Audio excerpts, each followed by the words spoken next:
সে আপনার ওইখানে বসে প্ল্যান করেছে যে মুসলমানদের মধ্যে কি আছে, কোন সেই ঐশী শক্তি মুসলমানদের মধ্যে কাজ করে, কোন জিনিসটাকে আসলে কেড়ে নিলে পরে মুসলমানরা দুর্বল হয়ে যাবে। আমরা বাংলাদেশে যাকে নাস্তিক হিসেবে চিনি, হুমায়ুন আজাদ, ওনার একটা বই ছিল পাকসার জমিন সাদবাদ।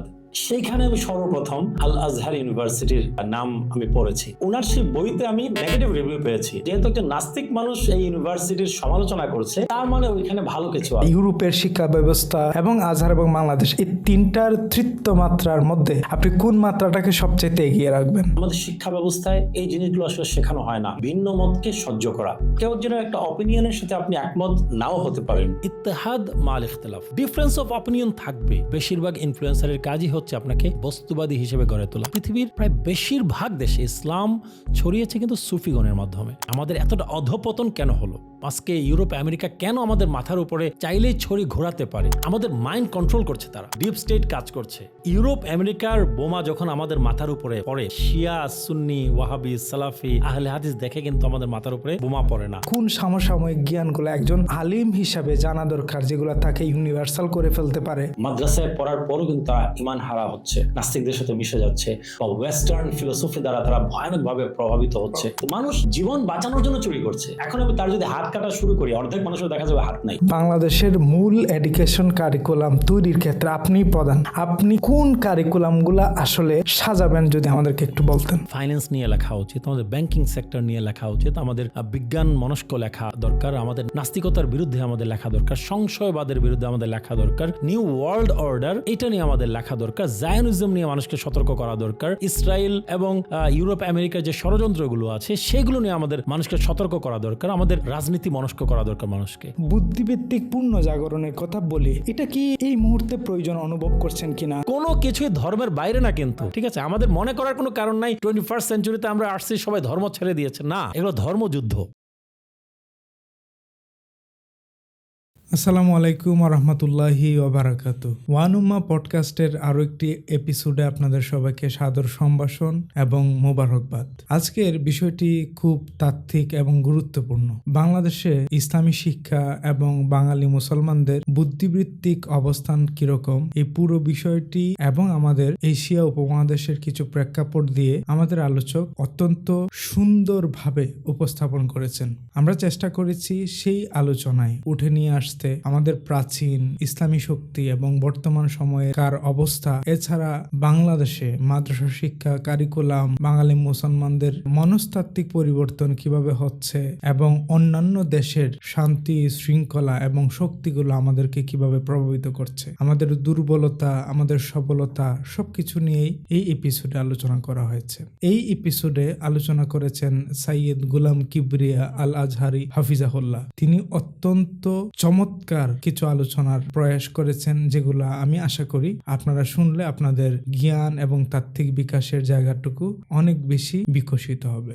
চলুন আজকের ওয়ান উম্মাহ পডকাস্টের অসাধারণ এপিসোডটি শুনে নেওয়া যাক। আসসালামু আলাইকুম রহমতুল্লাহ।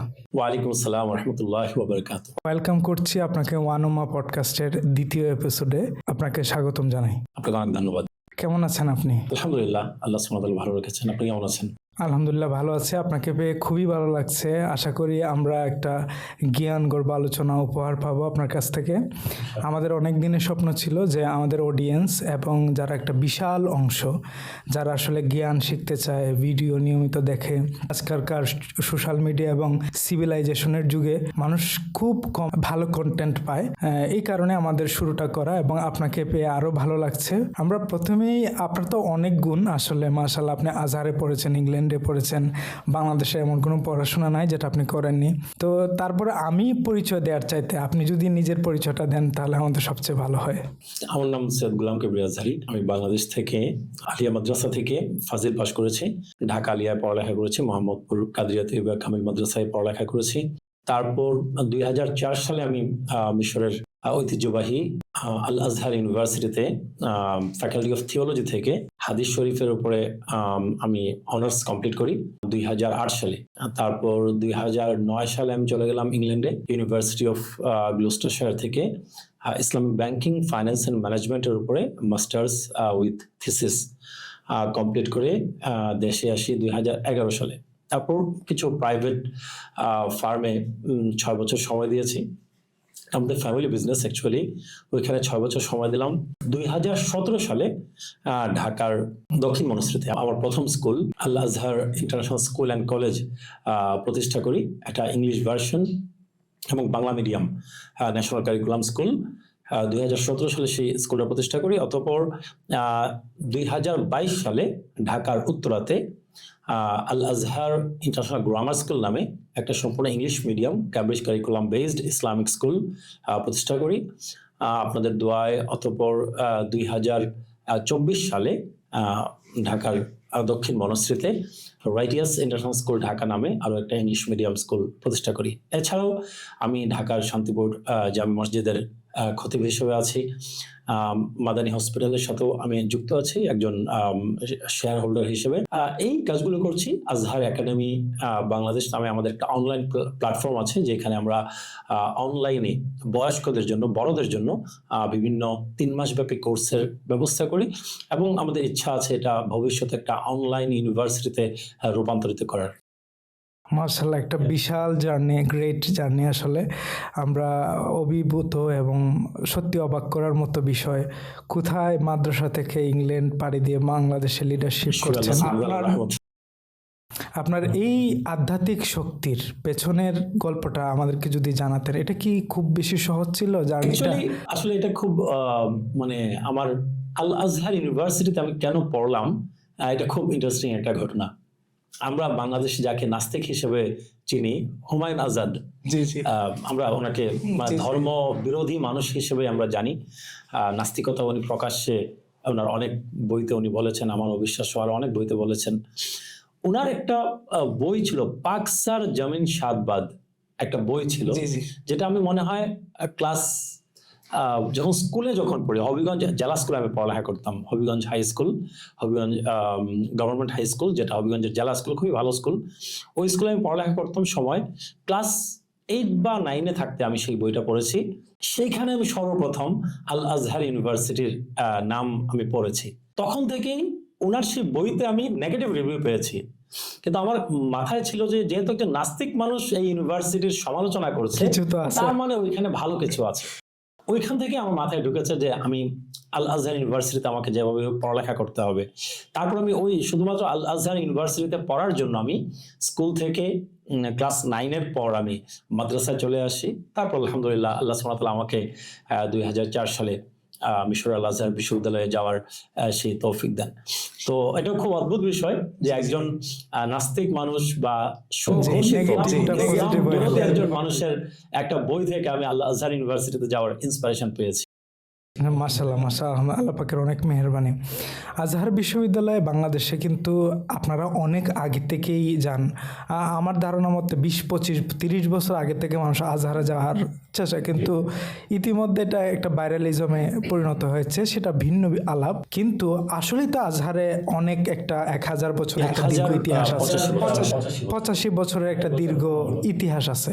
বাংলাদেশি মাদ্রাসা শিক্ষা ব্যবস্থা এবং আজহারের শিক্ষা ব্যবস্থার ডিফারেন্সটা আপনি আমাদেরকে আগে জানাবেন, সাথে সাথে বলবেন যে পরবর্তীতে কিন্তু আপনি আপনার ইংল্যান্ডে পাড়ি জমিয়েছেন, ওইখানে যাওয়ার মূল কনসেপ্ট আসলে কি ছিল এবং ওইখান থেকে আপনি ইউরোপের শিক্ষা ব্যবস্থা এবং আজহার এবং বাংলাদেশ এই তিনটার তৃতীয় মাত্রার মধ্যে আপনি কোন মাত্রাটাকে সবচেয়ে এগিয়ে রাখবেন? আসলে বাংলাদেশের মাদ্রাসা এডুকেশন সিস্টেম আমি আসলে কোনো বদনাম তো করতে পারবো না, বাট একাডেমিক কিছু আমি ক্রিটিসিজম বলতে যেটাকে বোঝায়, একাডেমিক ক্রিটিসিজম, সেটা আমি করতে পারি। সেটা হচ্ছে আমরা অনেকটাই মুখস্থ বিদ্যার উপরে গুরুত্ব দিয়ে থাকি। আমাদের এটা ওভারঅল বাংলাদেশের এডুকেশন সিস্টেমের মধ্যেই এটা আসলে ঢুকে গেছে। আমরা মুখস্থ বিদ্যার উপর অনেক বেশি জোর দিয়ে থাকি। মানুষকে ক্রিটিক্যাল অ্যানালাইসিস বলতে যেটা বোঝায়, মানে সূক্ষ্ম চিন্তা করা, গদ বাধা একটা জিনিস বইতে পেয়েছি সেটা আমি মুখস্থ করলাম, আমি বমি করে দিলাম, এটা আসলে শিক্ষা না। ক্রিটিক্যাল অ্যাঙ্গেল থেকে সবকিছুকে দেখা, এই যে বিষয়টা, এবং এটা ফিকহেরও কিন্তু মূল মন্ত্র। জি, তারপর আপনার ধরেন ভিন্ন মতকে ধারণ করা। আমাদের শিক্ষা ব্যবস্থায় এই জিনিসগুলো আসলে শেখানো হয় না। ভিন্ন মতকে সহ্য করা, কেউ একজনের একটা অপিনিয়নের সাথে আপনি একমত নাও হতে পারেন, অ্যাগ্রি টু ডিসএগ্রি, ঠিক আছে।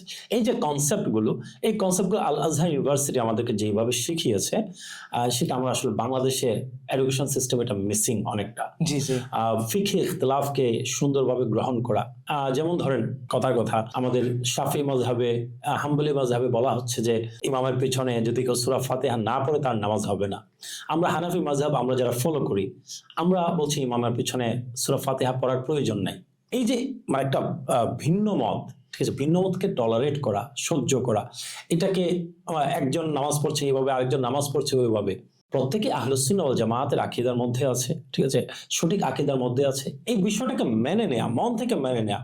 ক্রিটিসিজম থাকবে, সেটা হবে একাডেমিক ক্রিটিসিজম, সেটা কাউকে তাচ্ছিল্য করার জন্য নয়, হেয় করার জন্য নয়, তাকে সমাজে ছোট করার জন্য নয়, বরং সত্যকে উদ্ভাসিত করার জন্য আমি ক্রিটিসাইজ করতে পারি, কোনো একটা জিনিসকে আমি ফুটিয়ে তুলতে পারি, বাট সেটা হইতে হবে আল্লাহ সুবহানাহু ওয়া তাআলার দেখানো রাস্তায়। যেমনটা আল্লাহ সুবহানাহু ওয়া তাআলা বলেছেন, উদউ ইলা সাবিলি রাব্বিকা বিল হিকমাতি ওয়াল মাউইযাতিল হাসানা ওয়াজাদিলহুম বিল্লাতি হিয়া আহসান। আল্লাহ সুবহানাহু ওয়া তাআলা বলছেন সূরা নাহল 125 নম্বর আয়াত, তুমি তোমার রবের পথে মানুষকে ডাকো, জি, হিকমতের মাধ্যমে, কৌশলের মাধ্যমে, প্রজ্ঞার মাধ্যমে, উইথ উইজডম। তারপর বলা হচ্ছে ওয়াবিল মাউইযাতিল হাসানা, সুন্দর উপদেশের মাধ্যমে, ওয়াজাদিলহুম বিল্লাতি হিয়া আহসান। যদি কারোর সঙ্গে ডিসএগ্রি করতেও হয়, সেখানেও আমি এমন কোনো ভাষা ইউজ করতে পারবো না যেটা তাকে ডিগ্রেড করে, তাকে তুচ্ছতাচ্ছিল্য করে, তাকে ছোট করে, বরং সত্যটা বোঝানোর জন্য, জানানোর জন্য আমি সত্যটা তুলে ধরতে পারি। এতটুকু পর্যন্তই। এই বিষয়গুলো আমার মনে হয় আল আজহার ইউনিভার্সিটি আমাদেরকে অনেক সুন্দরভাবে শেখাতে। এবং আল আজহার ইউনিভার্সিটির আরেকটা বড় ইয়ে হচ্ছে, আপনার বড় মূল মন্ত্র হচ্ছে মানহাজুল ওয়াসাতিয়া, মধ্যম পন্থা অবলম্বন করা, ঠিক আছে। যেমনটা আল্লাহ সুবহানাহু ওয়া তাআলা সূরা বাকারাতে বলেছেন, ওয়াকাযালিকা জাআলনাকুম উম্মাতাও ওয়াসাতা, এমন ভাবে আমি তোমাদেরকে মধ্যম পন্থা অবলম্বনকারী জাতি বানিয়েছি। ইফরাত এবং তাফরিত, ছাড়াছাড়ি এবং বাড়াবাড়ি, দিনের মূল বিষয়গুলো ছেড়ে না দিয়ে, দিনের মূল বিষয়গুলোকে আঁকড়ে ধরে আমরা কোনো বিষয় নিয়ে বাড়াবাড়ি, উগ্রতা, এগুলোতে না গিয়ে মধ্যম পন্থা অবলম্বন করে আমরা মধ্যম পন্থা অবলম্বনকারী মুসলিম কিভাবে হতে পারি, ভালো মানুষ কিভাবে হতে পারি। আমার মনে হয় আল আজহার ইউনিভার্সিটি এই বিষয়গুলোর উপর অনেক বেশি গুরুত্ব দিয়ে যে থাকে। ধর্মীয় গদবাঁধা জ্ঞান, কিংবা যেটাকে আমরা কাগজের জ্ঞান বলছি, যেখানে আধ্যাত্মিকতা শূন্য, এই ধর্মীয় জ্ঞানের পাশাপাশি আধ্যাত্মিকতা যদিও থাকে, তারপর কোন আধুনিক জ্ঞান, কোন সমসাময়িক জ্ঞানগুলো একজন আলিম হিসাবে জানা দরকার, যেগুলো তাকে ইউনিভার্সাল করে ফেলতে পারে, মানুষের সবার জন্য উপযুক্ত হতে পারে? আসলে এটা প্রশ্নটা খুবই সময় উপযোগী। আমি যদি আমাদের আজকে থেকে ধরেন 1000 বছর আগে, 1000 বছর পেছনে যদি আমি যাই, আমাদের স্কলার বলতে যাদেরকে আমরা চিনি, ইমাম গাজ্জালি রাহিমাহুল্লাহ বলেন, ইমাম ইবনে রুশদ বলেন, ইবনে সিনা বলেন, ইমাম কিন্দি, স্কলার বলতে আমরা যাদেরকে চিনি, যারা কিন্তু ওয়েস্টার্ন সিভিলাইজেশনের বুনিয়াদ যাদের হাতে গড়ে তোলা হয়েছে। আমরা তো সকলেই জানি এটা কম বেশি, যে আব্বাসীয়দের আমলে গ্রিক যে ফিলোসফি, গ্রিক যে সভ্যতা, গ্রিক যে জ্ঞানের যে বইগুলো, কিতাবগুলো, এগুলো গ্রিক ভাষা থেকে আপনার অ্যারাবিকে ট্রান্সলেশন হয়। অ্যারাবিকে ট্রান্সলেশন হওয়ার পরে এই অ্যারাবিক অনুবাদগুলো যখন ক্রুসেডের সময় ইউরোপিয়ানরা যখন মুসলিম দেশগুলো, আরব দেশগুলো যখন ইনভেড করে, তখন সেই আরবি বইগুলো কিন্তু তাদের হাতে পড়ে। গ্রিক থেকে অ্যারাবিক ট্রান্সলেশন, সেগুলো তাদের ওয়েস্টার্ন যারা আছে ক্রুসেডের সময় তাদের হাতে পড়ে। সেইখান থেকেই কিন্তু মূলত আপনি রেনেসা বলেন, ইউরোপিয়ান যে সিভিলাইজেশন বলেন, বর্তমানে যারা ইউরোপিয়ানরা তাদের সিভিলাইজেশন নিয়ে, তাদের সায়েন্স টেকনোলজি সবকিছু নিয়ে অনেক বেশি মানে গর্ব করে, অহংকার করে, সেটা ফাউন্ডেশন কিন্তু মুসলিমদের হাতে গড়া, ঠিক আছে। আমাদের ইবনুল হাইসাম, যিনি, যাকে আমরা ফাদার অফ অপটিক্স বলি, আলোকবিদ্যার জনক, আজকে আমরা যে ক্যামেরা দিয়ে রেকর্ডিং হচ্ছে সেখানে একটা লেন্স আছে, সেই লেন্স কিন্তু ইবনুল হাইসাম তিনি আবিষ্কার করেছেন। ওনাকে ফাদার অফ অপটিক্স, আলোকবিদ্যার জনক বলা হয়, ঠিক আছে। আমরা তো মোটা থেকে কয়েকজনকে মাত্র চিনি, ইবনে সিনাকে চিনি, ওনাকে ফাদার অফ মেডিকেল সায়েন্স বলা হয়, ঠিক আছে, যিনি আল কানুন ফি তিব নামে কিতাব লিখেছেন, ঠিক আছে। মুসাল খাওয়ারিজমি আরেকজন মানে অসম্ভব প্রতিভাধর একজন মুসলিম বিজ্ঞানী ছিলেন, যিনি আল জাবর ওয়াল মুকাবালা নামে কিতাব লিখেছেন। হ্যাঁ, আল জাবর থেকে কিন্তু অ্যালজাবরা শব্দের উৎপত্তি, এবং খোয়ারিজম থেকে অ্যালগরিদম, আল খোয়ারিজমি, এইখান থেকে অ্যালগরিদম। এই অ্যালগরিদমের কারণে কারণে কিন্তু আজকে আধুনিক পৃথিবী চলছে। আপনি ইন্টারনেট বলেন, মোবাইল বলেন, যত কিছু বলেন, সকল কিছু কিন্তু এই অ্যালগরিদমের উপরে চলছে। সেই অ্যালগরিদমের পেছনে কিন্তু একজন মুসলিম সায়েন্টিস্টের অভূতপূর্ব অবদান, ঠিক আছে, যে বিষয়গুলো হয়তো আমরা জানি না। আমার মূল কথা যেটা ছিল সেটা হচ্ছে যে আমরা স্কলার বলতে যাদেরকে আগে চিনতাম, মুসলিম স্কলার, তারা পলিম্যাথ ছিলেন প্রত্যেকেই। তারা কিন্তু নির্দিষ্ট কোনো একটা বিষয়ে তারা পারদর্শী ছিলেন না। তারা আপনার অনেকগুলো বিষয়, তারা কোরআন সম্পর্কে তাদের জ্ঞান ছিল, তাদের হাদিস সম্পর্কে জ্ঞান ছিল, তাদের তাফসির সম্পর্কে জ্ঞান ছিল, তাদের ফিক সম্পর্কে জ্ঞান ছিল, তাদের উসুলে ফিক সম্পর্কে জ্ঞান ছিল। অর্থাৎ আরো ইসলামিক যতগুলো ব্রাঞ্চেস অফ নলেজ আছে ইসলামের, সবগুলো বিষয় নিয়ে ওনাদের জ্ঞান ছিল। ঠিক সাথে সাথে ওনারা আলোকবিদ্যা নিয়ে গবেষণা করেছেন, ওনারা জ্যোতির্বিদ্যা নিয়ে গবেষণা করেছেন। আপনি যদি দেখেন আকাশে যে তারাগুলো আছে, বেশিরভাগ তারার নাম কিন্তু আজও পর্যন্ত অ্যারাবিক। বেশিরভাগ তারকার নাম, গ্রহ নক্ষত্রের নাম হচ্ছে অ্যারাবিক, ঠিক আছে। কারণটা কি? এখনো ইউরোপিয়ানরা যেই নামগুলো ব্যবহার করে বেশিরভাগ নাম অ্যারাবিক আজ পর্যন্ত। কারণ কি? কারণ জ্যোতির্বিদ্যা নিয়ে মুসলমানেরা যে পরিমাণ গবেষণা করেছে, সেই পরিমাণ গবেষণা কেউ করে না এখন পর্যন্ত। আমাদের যে প্রবলেমটা হচ্ছে, আপনি যে প্রশ্নটা করেছিলেন যে আমাদের উলামায়ে কেরাম যারা আছেন তাদেরকে শুধুমাত্র আমরা কোরআন সুন্নাহর মধ্যেই সীমাবদ্ধ থাকবো, নাকি আমাদের এই বিদ্যাগুলোর আমাদের প্রয়োজন আছে? আমাদের যে অবক্ষয়, আমাদের আজকে মুসলমান দেশগুলোকে ইউরোপ আমেরিকা ইনভেড করছে, আমেরিকা ইসরায়েল যেভাবে চাচ্ছে সেভাবে শাসন করছে, জায়নিস্ট যে সিস্টেম, নিউ ওয়ার্ল্ড অর্ডারের জন্য তারা যেইভাবে আমাদেরকে পরিচালিত করছে, আমরা সেই দিকেই যাচ্ছি। আমরা কিন্তু কোনো এক জায়গায় আমরা প্রতিরোধ দাঁড় করাতে পারছি না। কেন? কারণটা কি? কারণ আমরা সায়েন্স এবং টেকনোলজিতে আমরা পিছিয়ে গেছি। যেই বিষয়গুলো আমাদের স্কলাররা মনে প্রাণে ধারণ করতেন, কোরআন সুন্নাহ তারা অনুসরণ করেছেন, ঠিক সেই সাথে ওনারা আপনার আধুনিক জ্ঞান বিজ্ঞানকে ফ্লারিশ করার জন্য তারা কাজ করেছেন। তো আমাদের উলামায়ে কেরাম, আমাদের অনেক বড় বড় স্কলার আছেন, বাট আমরা যে তাফসির জানি শুধু তাফসির সম্পর্কে ভালো জানি, যে হাদিস জানি সে হাদিস সম্পর্কে ভালো জানি, যে উসুল ফিক জানি ফিক সম্পর্কে ভালো জানি, ঠিক আছে, আর যে আরবিক ল্যাঙ্গুয়েজ জানি বা আরবি সাহিত্য নিয়ে যে আমরা যে রিসার্চ করি, সে শুধুমাত্র ওই অ্যাঙ্গেলেই আমরা দৌড়াচ্ছি। আমাদের পলিম্যাথ প্রয়োজন। পলিম্যাথ ছাড়া আপনি আমাদের ইন্টেলেক্ট, যে জিনিসটা, আমাদের মেধা, আমাদের জ্ঞান, আমাদের বুদ্ধি, এটা যদি 360 যদি না হয়, 360 ডিগ্রি অ্যাঙ্গেলে যদি আমরা চিন্তা না করতে পারি, তাহলে কিন্তু আমাদের চিন্তার সংকীর্ণ থাকবে। আমাদের দ্বারা সমাজের, দেশের, রাষ্ট্রের যতটুকু উপকার হওয়া উচিত ততটুকু উপকার কিন্তু আমাদেরকে দিয়ে হবে না। আমি যত সময় পর্যন্ত একজন স্কলার, একজন আলিম, একজন মাদ্রাসা শিক্ষিত একজন ব্যক্তি যত সময় পর্যন্ত 360 ডিগ্রি অ্যাঙ্গেলে চিন্তা করতে না পারবে, ঠিক আছে, তত সময় পর্যন্ত তার চিন্তার সংকীর্ণতা থেকে যাবে। সেই 360 ডিগ্রি অ্যাঙ্গেলে চিন্তা করার জন্য আপনাকে ডাইভার্সিফাইড একের অধিক বিষয়ে, আপনার যে বিষয়গুলো মৌলিক, যে বিষয়গুলো আপনার জানা যাবে, সেই বিষয়গুলো আপনাকে জানতে হবে। আমাদের বর্তমান যেই রাজনীতি, সমরনীতি, অর্থনীতি, আন্তর্জাতিক সম্পর্ক, একটা দেশ আর একটা দেশের সাথে কিভাবে ডিল করে, ঠিক আছে, ভূগোল, জিওগ্রাফি, আপনার বেসিক বিষয়গুলো সম্পর্কে আমাদের আসলে জানতে হবে। এছাড়া আমরা সমাজকে একজন আলিম হিসেবেও আমরা কখনো, একজন স্কলার হিসেবে আমরা কখনোই সঠিক যে দিক নির্দেশনা দেওয়া প্রয়োজন, সেই দিক নির্দেশনা আমরা দিতে পারবো না। আমরা অনেক সময় অনেক ধরনের ফতোয়া দিই, ঠিক আছে, যেই ফতোয়াটা স্থান, কাল, পাত্র, সময় অনেক কিছু আমরা বিবেচনা করি না, ঠিক আছে। আমার পুঁথিগত বিদ্যা, ঠিক আছে, আজকে থেকে 1000 বছর আগের ফিকহের কিতাবে যেভাবে আছে আমি সেইভাবেই বলে দিচ্ছি। পরিবর্তিত পরিস্থিতিতে এই ফতোয়াটা যে চেঞ্জ হতে পারে, সার্কামস্ট্যান্সেস চেঞ্জ হয়ে গেছে, ঠিক আছে। ধরেন আমি আমি শুধু মানে জাস্ট আমার অডিয়েন্সের ক্লারিফিকেশনের জন্য আমি বলছি। ধরেন হযরত ওমর ফারুক রাদিয়াল্লাহু তাআলা আনহুর সময়ে যখন দুর্ভিক্ষ হয়, দুর্ভিক্ষের সময় তিনি বলেছেন আজ থেকে চুরি করার অপরাধে হাত কাটার হুকুম রহিত। বাট চুরি করার অপরাধে হাত কাটার হুকুম, চোরের হাত কাটার হুকুম, এটা তো কোরআন মাজিদ সুস্পষ্ট অকাট্য আয়াত। কিন্তু তিনি বলেছেন কি, ওই সময়ের জন্য, বর্তমানে যে পরিস্থিতি, মানুষ জীবন বাঁচানোর জন্য চুরি করছে, এখন আমি তার যদি হাত কাটা শুরু করি, অর্ধেক মানুষের দেখা যাবে হাত নাই। সত্য, ঠিক আছে। তো পরিবর্তিত পরিস্থিতিতে, পরিবর্তিত সার্কামস্ট্যান্সেস, বিশ্ব কোন দিকে যাচ্ছে, বর্তমান সময়ের কি চাহিদা, যুগের কি চাহিদা, ওই সকল কিছু বিচার বিবেচনা করে একজন স্কলার যদি আপনার ফতোয়া না দেন, সমাজকে দিক নির্দেশনা না দেন, তাহলে কিন্তু আমরা অনেকটাই আমরা পিছিয়ে যাব।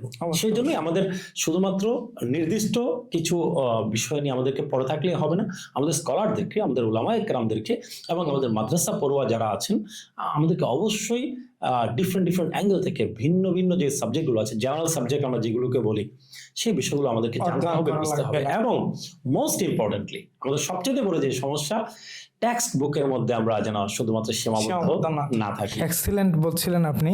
আসলে এখানে অনেক সুন্দর দিক নির্দেশনা আছে। আমরা যদি একটু অপোজিট চিন্তা করি, আবার এমনটাও কি হয় না যে একজন আলেম যিনি হচ্ছে জেনারেল বুক পড়তে পড়তে, অথবা এরকম হয় বর্তমান সময় এআই আমাদেরকে অ্যাডাপশন করে নিয়েছে এবং বর্তমান পৃথিবী সোশ্যালিজমের যুগে আমি এমনও দেখেছি যে অনেক আলিম আসলে উনি ইন্টারনেটের যুগে ঝুঁকে পড়তে গিয়ে উনি লাইভ কমেন্ট বা অথবা ধরেন যে সে তার নিজের খ্যাতি হওয়ার পিছনে ছুটে চলেছে। এই যে আধ্যাত্মিক শূন্য হয়ে যাওয়া মানুষের মধ্যে, এটাকে আসলে আমরা কিভাবে ডিফিট করব? হ্যাঁ, দেখুন, এটা তো আসলে ব্যালেন্সের বিষয়। আমি ওই যেটা বলেছিলাম যে আল্লাহ সুবহানাহু ওয়া তাআলা বলছেন আমাদেরকে মধ্যম পন্থা অবলম্বনকারী হতে।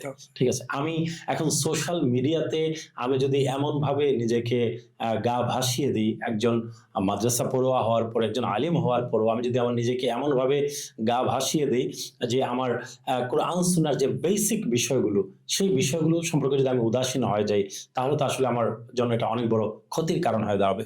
ঠিক আছে, আমরা এমনটাও দেখতে পাচ্ছি মাদ্রাসায় পড়ে অনেকেই দেখা যাচ্ছে নাস্তিকদের মতো কথাবার্তা বলছে। আমরা রিসেন্টলি বেশ কয়েকটা ঘটনা আমরা দেখেছি, মাদ্রাসায় পড়ার পরও কিন্তু তারা ইমান হারা হচ্ছে। ঠিক আছে, নাস্তিকদের সাথে মিশে যাচ্ছে বা ওয়েস্টার্ন ফিলোসফি দ্বারা তারা ভয়ানকভাবে প্রভাবিত হচ্ছে। এটার মূল কারণ আমি বলবো যে আসলে পড়ালেখাটা একটু মুখস্থ বিদ্যার মতো হয়েছে শুরুর দিকে। ঠিক আছে, যদি বেসিক ভালো থাকতো, ফাউন্ডেশন যদি ভালো থাকতো, এবং আমি যদি জানতাম যে হাউ টু গিভ কাউন্টার, ওকে, আমার কাউন্টার আর্গুমেন্ট আমাকে কিভাবে দিতে হবে, এই জিনিসটা সম্পর্কে আমার যদি ধারণা থাকতো আগে থেকে, তাহলে কিন্তু সহজে এই নাস্তিকদের এই কথাগুলো দ্বারা, চিন্তাগুলো দ্বারা আমরা ওইভাবে প্রভাবিত হতাম না।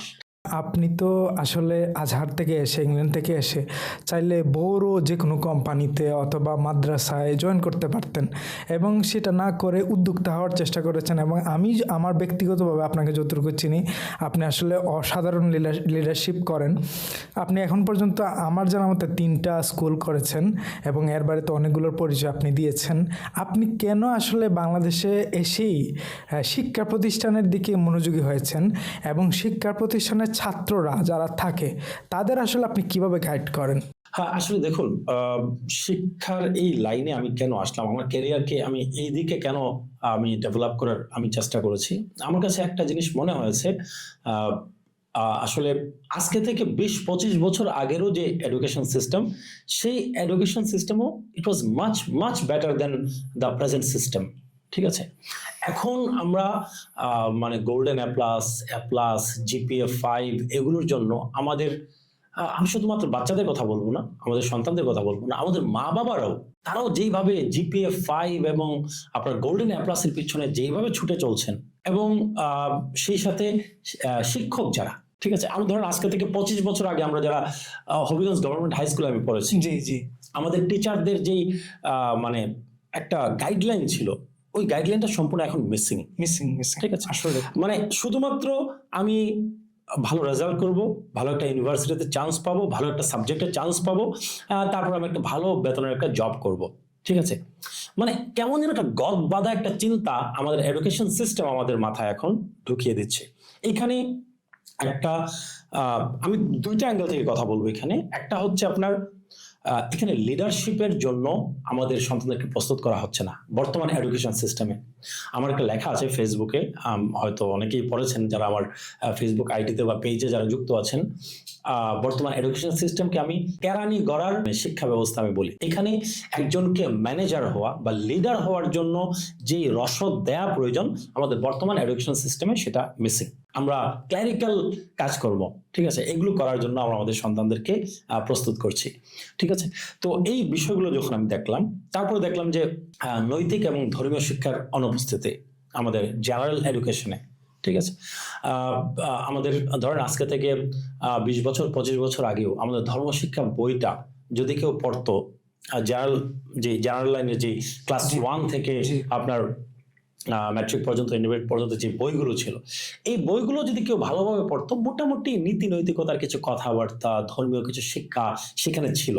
আপনার আমাদের বাংলা বই, সমাজ বই, অন্যান্য বইতেও কিছু গদ্য থাকতো, কিছু পদ্য থাকতো, যেগুলোর মাধ্যমে আমি ইসলামিক এটিকেটস, ম্যানার, নীতি নৈতিকতা আমি শিখতে পারতাম। কিন্তু লাস্ট 20 ইয়ার্স থেকে আমি যে জিনিসটা লক্ষ্য করছি, আমাদের এডুকেশন সিস্টেম থেকে ধর্মীয় শিক্ষাটাকে অনেক বেশি হালকা করে দেওয়া হয়েছে। এটা অলমোস্ট অপশনাল। এটার কারণটা কি আসলে? এটার কারণটা আমি যতটুকু বুঝি আমি পলিটিক্যাল, এটা পলিটিক্যাল বিষয়, ঠিক আছে, রাজনৈতিক কারণেই হয়তো এটা করা হয়েছে। কারণ সেকুলার চিন্তা চেতনার রাজনীতিবিদ যারা আছেন, তারা ধর্মকে সবসময় তাদের বিরোধী দল হিসেবে দাঁড় করিয়ে দেন, যে ধর্ম হচ্ছে আমাদের অপোজিট। ধর্ম যদি উত্থান হয়, তাহলে আমাদের সেকুলারিজমের ধ্বজাধারী আমরা যারা আছি তারা আমরা টিকতে পারবো না। সেই কারণেই ইসলামিক শিক্ষাকে যতটুকু দমিয়ে রাখা যায়, ততটুকুই তারা ভালো মনে করেন, ঠিক আছে। এই সকল কারণে ইন্টারন্যাশনাল পলিটিক্সও এখানে যুক্ত আছে, ঠিক আছে। পার্শ্ববর্তী দেশেরও অনেক চিন্তা চেতনা থাকতে পারে। আমি যতটুকু গবেষণা করেছি, এখানে দুইটা অ্যাঙ্গেল থেকে কাজ হয়েছে। এক হচ্ছে, বাংলাদেশে যদি আমাদের সন্তানদেরকে যদি লিডার হিসেবে গড়া না হয়, তাহলে বাইরের দেশের, প্রতিবেশী দেশের, অন্যান্য দেশের যে আপনার মানুষজন আছে, তারা আমাদের মাথার উপরে লিডার হয়ে, সিইও হয়ে, সিএফও হয়ে, আপনার ম্যানেজার হয়ে তারা আমাদেরকে লিড করতে পারবে। এই জন্য আমাদের শিক্ষা ব্যবস্থাকে ধ্বংস করা হয়েছে।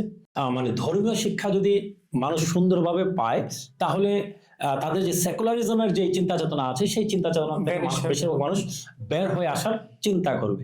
তো দুইটা বিষয় আপনার মাথায় রেখেই পলিটিক্যালি এবং ইন্টারন্যাশনাল পলিটিক্সের বলি হিসেবে আমার কাছে মনে হচ্ছে যে আমাদের এডুকেশন সিস্টেমটাকে ধ্বংস করা হয়েছে। তো সেই জায়গা থেকে আমি চিন্তা করলাম যে আমি জেনারেল একটা স্কুল করি, আমি মাদ্রাসার দিকে আমি ঝুঁকি নাই। আমি চাইলে মাদ্রাসা প্রতিষ্ঠা করতে পারতাম, কিন্তু আমি প্রতিষ্ঠা করেছি school, English medium, national curriculum school, English version school, English medium school. Cambridge curriculum follow করছি আমরা, এডেক্সেল কারিকুলাম ফলো করছি, বিদেশি কারিকুলাম ফলো করছি। বাট আমাদের স্কুলগুলোতে সহিভাবে কোরআন তেলাওয়াত শিক্ষা, ইসলাম শিক্ষা এবং আরবি ভাষা শিক্ষা, এই তিনটা জিনিস প্রত্যেকের জন্য বাধ্যতামূলক, ঠিক আছে। এবং নামাজ, রোজা, হজ, যাকাতের বেসিক মাসালা মাসাইল, ইসলামী এটিকেটস, ম্যানার্স, নীতি নৈতিকতা আমরা বাচ্চাদেরকে হাতে কলমে 1-to-1 কমিউনিকেশনের ভিত্তিতে আমরা বাচ্চাদেরকে শিখিয়ে থাকি। আমার কাছে মনে হয়েছে যে আসলে আমরা যারা জুব্বা এবং টুপি লাগিয়ে আমরা যারা ঘুরি, আমরা তো দেশ পরিচালনা করছি না। দেশ পরিচালনা করছে যারা স্যুটেড বুটেড, যারা স্যুট পরে চলে, যারা বুট পরে চলে, যারা প্যান্ট শার্ট পরে চলে। তো প্যান্ট শার্ট পরা সেই জেনারেশনটা, স্যুট বুট পরা সেই জেনারেশনটা, তাদের মধ্যে যত সময় পর্যন্ত দিন, ধর্ম, ইমান, ইসলাম না পৌঁছাবে, বাংলাদেশে কিন্তু মৌলিক পরিবর্তন আসবে না। তো সেই জন্যই আসলে আমি এই স্কুল প্রতিষ্ঠার জন্য আমি আসলে উঠে পড়ে লিখেছি। মাশাআল্লাহ, অসাধারণ আসলে। আচ্ছা, আমরা তো আমাদের এডুকেশন সেক্টর নিয়ে আমাদের হাজারো রকমের অভিযোগ আছে। আমরা তো ইতিমধ্যে আপনি আলোচনা করেছেন, আসলে সেগুলা কি কি আমরা জানি সবাই। আপনি যদি ব্যক্তিগতভাবে আপনাকে ধরেন দেওয়া হলো যে বাংলাদেশের মূল এডুকেশন কারিকুলাম তৈরির ক্ষেত্রে আপনি প্রধান, আপনি কোন কারিকুলামগুলো আসলে সাজাবেন যদি আমাদেরকে একটু বলতেন? দেখুন, সর্বপ্রথম বিষয় হচ্ছে আমি মাইন্ডসেট নিয়ে কাজ করব। প্রথম হচ্ছে মাইন্ডসেট, যে আমাদেরকে মানে এ প্লাস প্রডিউস করা, গোল্ডেন এ প্লাস, তারপর গোল্ডেন জিপিএ কি যেন বলে, এই চিন্তা চেতনা যে আমাকে জিপিএ 5 লাগবে, আমাকে গোল্ডেন এ প্লাস লাগবে, ঠিক আছে, এ প্লাস লাগবে, এই চিন্তা থেকে আমাদের সন্তানদেরকে বের করে আনতে হবে, আমাদের অভিভাবকদেরকে বের করে নিয়ে আসতে হবে। আপনি 10টা প্রশ্ন মুখস্থ করে গিয়ে 5টা প্রশ্নের উত্তর দিয়ে এ প্লাস পাওয়া, এটার মধ্যে আমি ক্রেডিট দেখি না, ঠিক আছে। রেজাল্ট প্রয়োজন আছে, বাট আপনি জানেন কিনা আমি জানি না, গত বছর অথবা এর আগের বছর ঢাকা ইউনিভার্সিটিতে সায়েন্স বিভাগে ক গ্রুপ, সেইখানে পরীক্ষা দিচ্ছে যারা, তাদের মধ্যে বেশিরভাগ কিন্তু A plus, golden A plus, GPA 5 পাওয়া, ঠিক আছে। তাদের মধ্যে শতকরা আপনার 30 জন পাস করতে পারে নাই। চান্স পাওয়া কিন্তু পরের কথা, পাস মার্কই পায় নাই তারা। আপনার গোল্ডেন এ প্লাস, জিপিএ 5 এগুলো পেয়ে লাভটা কি আসলে, যদি কারো ফাউন্ডেশন যদি ঠিক না হয়, বেসিক যদি ঠিক না হয়, ঠিক আছে। তো এই আমাদের রেজাল্ট নিয়ে প্রতিযোগিতা, ক্লাস 1-এ বাচ্চা ফার্স্ট হয়েছে, সেকেন্ড হয়েছে, প্লেতে নার্সারিতে বাচ্চা ফার্স্ট হয়েছে, সেকেন্ড হয়েছে, মা বাবারা একজন আরেকজনকে মিষ্টি খাওয়াচ্ছে, যে আমার সন্তান ফার্স্ট হয়েছে, আমার সন্তান সেকেন্ড হয়েছে। তো আমাদের সন্তানদেরকে আমরা মানে রেজাল্ট প্রডিউস করাটাই আমরা তাদেরকে ঢুকিয়ে দিয়েছি। অন্যান্য ফ্যামিলিতে ডিপ্রেশনের জায়গা তৈরি করে।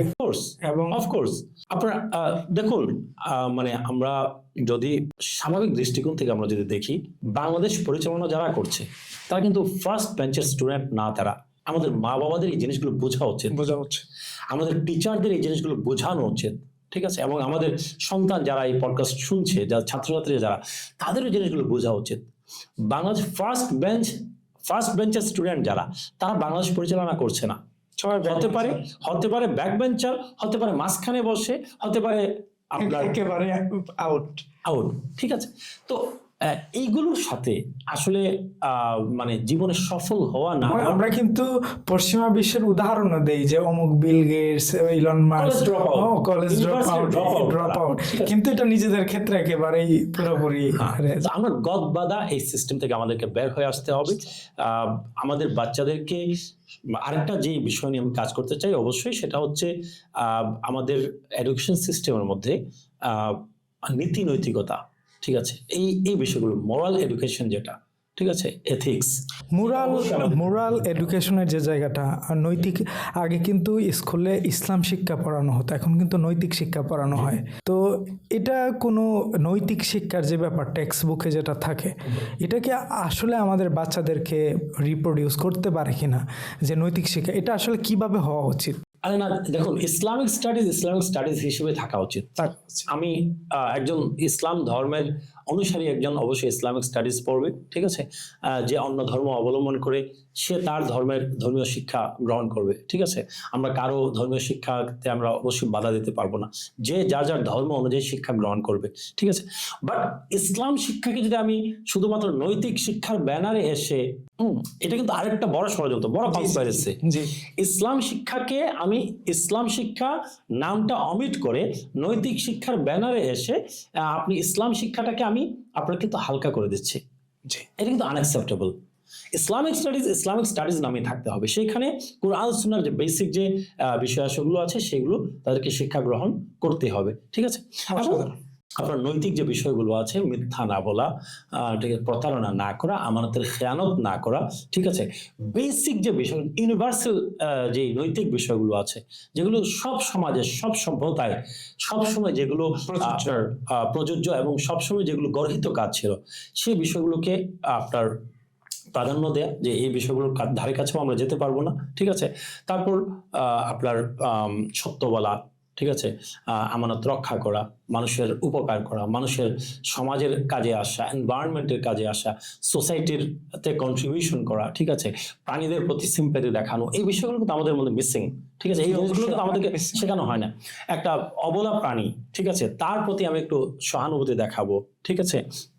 একজন মানুষ রাস্তা পার হতে পারছে না, ঠিক আছে, একজন বৃদ্ধ, এই বিষয়গুলো কিন্তু আমাদেরকে ছোটবেলা শেখানো হতো। আজকে থেকে 25 বছর 30 বছর আগে এই জিনিসগুলো আমাদেরকে শেখানো হতো, ঠিক আছে? বড়দেরকে রেসপেক্ট করা, ছোটদেরকে সম্মান করা, ঠিক আছে? আমাদের এই বর্তমান জেনারেশন কিন্তু আমরা নট অনলি সুন্নাহ সাবজেক্ট, এটা কিন্তু আমাদের সবার ক্ষেত্রে এটা প্রযোজ্য এবং এগুলো ইউনিভার্সাল বিষয়। এই বিষয়গুলো আমার কাছে মনে হচ্ছে যে অনেকটাই মিসিং, অথবা এই বিষয়গুলো আমাদের সিলেবাস বা কারিকুলাম বইতে টেক্সট বুকে থাকা আছে হয়তো, কিন্তু এগুলো জাস্ট আমরা মুখস্থ করার জন্য মুখস্থ করে পরীক্ষায় লিখি। এগুলোকে প্র্যাকটিক্যাল ইমপ্লিমেন্ট করা এবং সেগুলো আমাদের সন্তানদেরকে এক্সপ্লেইন করে বুঝিয়ে দেয়া, কেন আমি একজন ভালো মানুষ হব, কেন আমার সততা দরকার, কেন আমি ঘুষ নিব না, কেন আমি সুদ থেকে দূরে থাকব, এই বিষয়গুলো মানে বাচ্চাদের ব্রেইন স্টর্মিং করে তাদেরকে যে মগজে ঢুকিয়ে দেওয়া, ওই বিষয়টা আমার কাছে মনে হচ্ছে আমাদের দেশের এডুকেশন সিস্টেমে হচ্ছে না। এই বিষয়গুলো আমাদেরকে অবশ্যই আমাদের সিলেবাস, কারিকুলাম, টেক্সট বুক এবং আমাদের টিচারদের ট্রেনিং এর সময় এই বিষয়গুলো নিয়ে আমাদেরকে কাজ করতে হবে। আমাদের দেশে আরেকটা জিনিস খুবই মিসিং, সেটা হচ্ছে আমাদের দেশে গত 20 বছরে সরকারি এনসিটিভি কারিকুলামের কথা বলছি, ন্যাশনাল কারিকুলামের যে বইগুলো আছে কয়েকবার বদলানো হয়েছে, 4-5 বার বদলানো হয়েছে। মাদ্রাসার বইও ঠিক সমানভাবেই চেঞ্জ করা হয়েছে। আমি বই দিচ্ছি, কারিকুলাম দিচ্ছি, নতুন বই দিচ্ছি, কিন্তু সেই বইগুলো আমি পড়াবো কিভাবে সেটা এখন ট্রেনিং টিচারদেরকে ট্রেনিং দেওয়ার যে বিষয়টা, এই জায়গাতে অনেক বড়, জি অনেক বিশাল গ্যাপ আছে। অত্যন্ত সুন্দর আলোচনা করছিলেন আপনি। আপনার এই আলোচনার জের ধরেই একটা কথা বলতে চাই, সেটা হচ্ছে ইসলামে এবং মুসলমান বিশ্বের যে পেছনের ইতিহাস, 1500 বছরের ইতিহাস, আপনি যে নৈতিকতা, নেতৃত্ব, তারপরে জ্ঞানের মাধুর্যতার কথা বললেন, ইন্টেলেকচুয়াল জ্ঞানের কথা বললেন, এখানে কিন্তু মুসলমানদের একটা হাই প্রায়োরিটির জায়গা ছিল এবং এখান থেকে আমরা কিন্তু ধস করে নিচে নেমে পড়লাম এবং এই যে আমাদের ঐতিহ্য, সোনালী জগৎটাকে হারিয়ে ফেলার কারণ হিসাবে আপনি কি দেখেন? এখানে আসলে অনেকগুলো এলিমেন্ট আমার মনে হয় কাজ করেছে। আমরা যদি ইতিহাস পর্যালোচনা করি, আমাদের মুসলমানদের মধ্যে আপনার ডিফারেন্স অফ অপিনিয়নের কারণে অনেকগুলো সেক্ট, অনেকগুলো দলে উপদলে আমরা বিভক্ত হয়ে গেছি। এটা একটা বড় কারণ হতে পারে আমাদের জন্য। আসলে মুসলমানদের মধ্যে মিনিমাম ঐক্য যতদিন পর্যন্ত ছিল, আমাদের মধ্যে বহিরাগত শত্রুরা কিন্তু কোনো ফাটল সৃষ্টি করতে ওইভাবে পারে নাই। যখনই আমরা অনেক বেশি দলে উপদলে বিভক্ত হয়ে গেছি, তখন কিন্তু এই সুযোগটা অনেক বেশি পেয়েছে। আমার বিরুদ্ধে একজনের বিরুদ্ধে আরেকজনকে, এক দলের বিরুদ্ধে আরেক দলকে উস্কে দিয়ে আমাদের ইসলাম বিরোধী যেই শক্তিটা, মুসলমানদের বিরোধী যেই শক্তিটা, সেই শক্তিটা কিন্তু অনেক বেশি আপনার কাজ করতে পেরেছে।